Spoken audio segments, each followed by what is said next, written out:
What's up guys, this is Aftab and you are watching iGadget Advisor, and today in this video I will be showing you how you can export 60 FPS or 60 frames per second video on your Kinemaster application. So you can see I'll open a quick video and I'll click on share, and once I click on export it gives me an option to export the video only in 30 FPS. There is no 50 or 60 FPS frame rate option.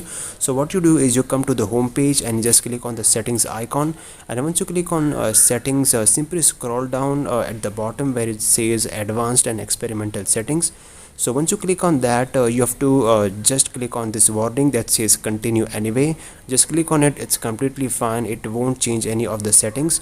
So once you are here, you can click on the third option that says allow export frame rates higher than 30 fps. So now you get the option to export videos higher than 30 fps. So again, once we enable this, we will go back to the same video. Now once we click on share, and you can see we have the option to export the video up till 60 fps. So you can either export in 48, 50 as well as 60 fps.